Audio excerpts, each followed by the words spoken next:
There are moments in history so profound, so devastating, that they pierce through the decades, leaving an indelible mark on our collective memory. And sometimes those moments are captured in a way that truly haunt us, compelling us to lean in closer, to seek understanding.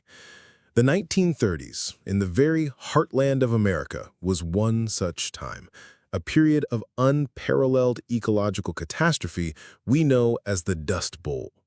It was an era when the land itself turned against its inhabitants, when the sky rained down not water, but dust. Amidst this crucible of despair and displacement, one particular historical record stands out.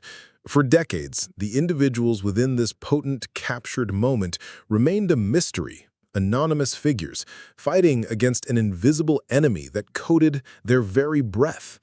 Now, you might be wondering, what can one single historical record tell us about an entire era? More than you might think. Today, we're going to pull back the curtain on this iconic symbol of an unimaginable time.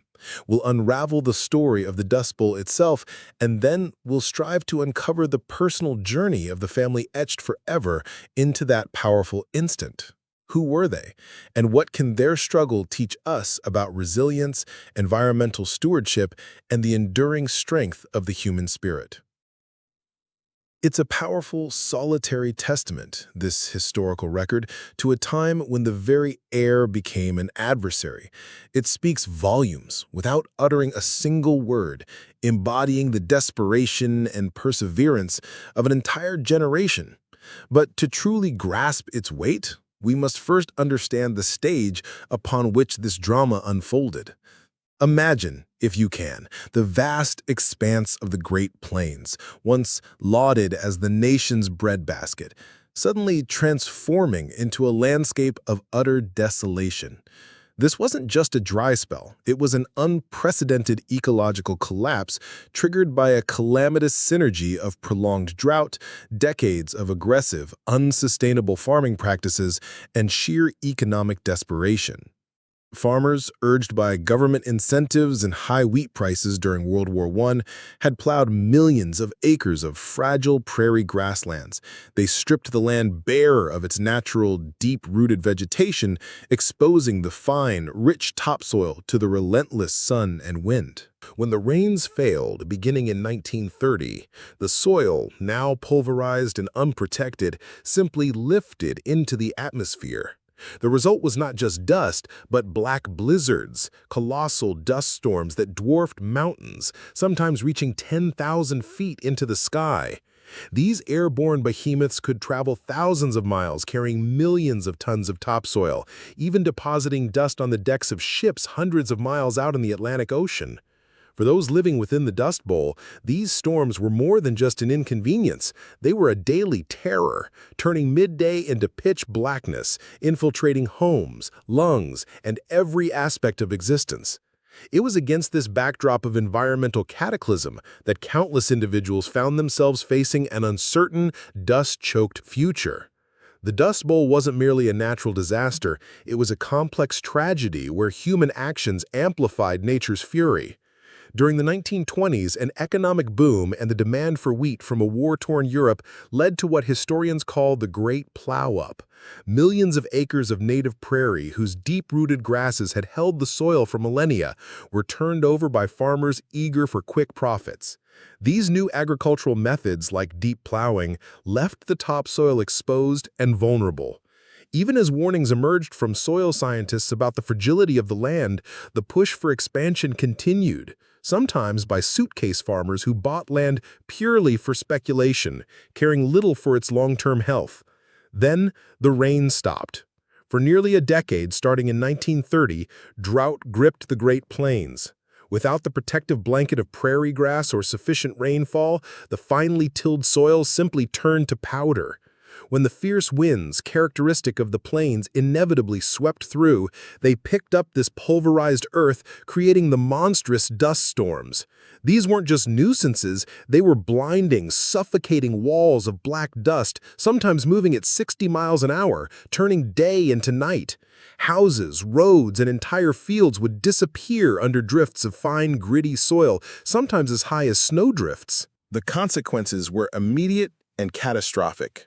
Crops, if they even managed to sprout, were either choked by dust or desiccated by drought, leading to mass crop failures year after year.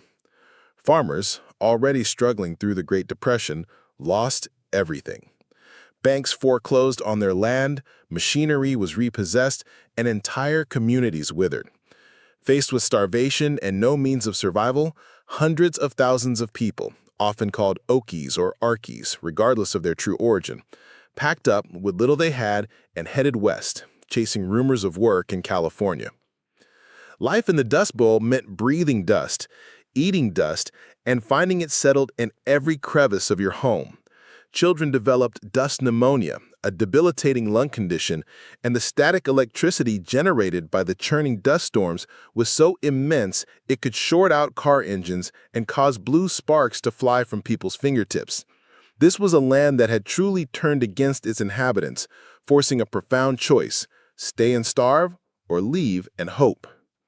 When we consider the historical accounts of the Dust Bowl, it's not just the scale of the disaster that strikes us, but also the anonymity of so many who endured it. Millions were impacted, yet countless personal stories remain untold, their faces lost to the swirling dust and the passage of time. And so it was with this powerful, haunting record we spoke of, where the very elements obscured the faces of a family in flight. For decades, these individuals remained nameless, faceless symbols of a desperate exodus. Unveiling their story became a painstaking historical detective work. Researchers pored over census data, county records, and obscure newspaper clippings from small, dying towns across the plains.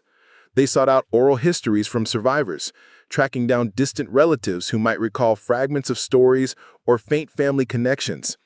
It was a monumental challenge, akin to finding a single grain of sand in a vast, dust-covered desert, especially since many families, once uprooted, often change their names or simply vanish from official records as they crisscross state lines in search of work. Slowly, painstakingly, threads began to emerge, often pieced together by dedicated genealogists and local historians who refused to let these stories fade.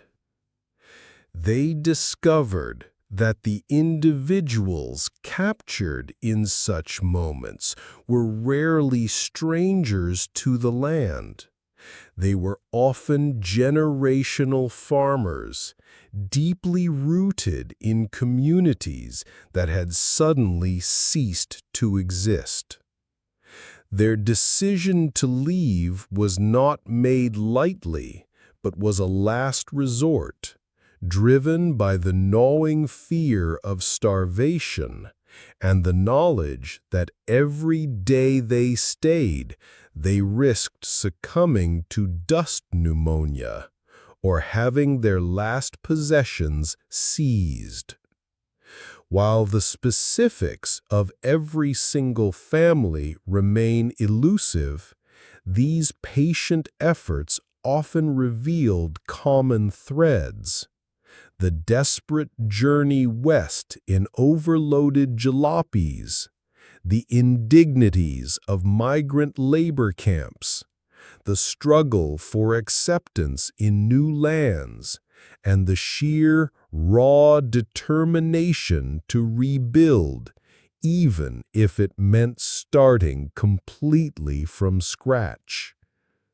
These were not just nameless faces, they were ordinary people caught in extraordinary circumstances, forced to abandon everything they knew to survive. The story of the Dust Bowl and the untold journeys of families like the one etched into that haunting historical record remains a stark, enduring lesson. It reminds us with powerful clarity that the health of the land is inextricably linked to the well-being of its people. The disaster spurred critical changes in agricultural policy, leading to the establishment of the Soil Conservation Service, now the Natural Resources Conservation Service. Farmers were taught new techniques like contour plowing, strip cropping, and terracing, practices that aimed to keep the precious topsoil from blowing away. The Civilian Conservation Corps planted millions of trees as windbreaks, literally helping to rebuild the land one sapling at a time. Yet the echoes of the Dust Bowl resonate deeply with contemporary environmental challenges. Today we face new cycles of prolonged drought, particularly in the American West and Southwest. While we have more scientific understanding and technological tools, the fundamental vulnerability of our agricultural systems and water resources remains. Climate change, with its unpredictable weather patterns and increasing severity of extreme events, serves as a powerful reminder that ecological balance is delicate and requires constant, responsible stewardship. We continue to grapple with debates over sustainable farming, water allocation, and the long-term impacts of intensive agriculture, proving that the lessons from the 1930s are as relevant now as they ever were.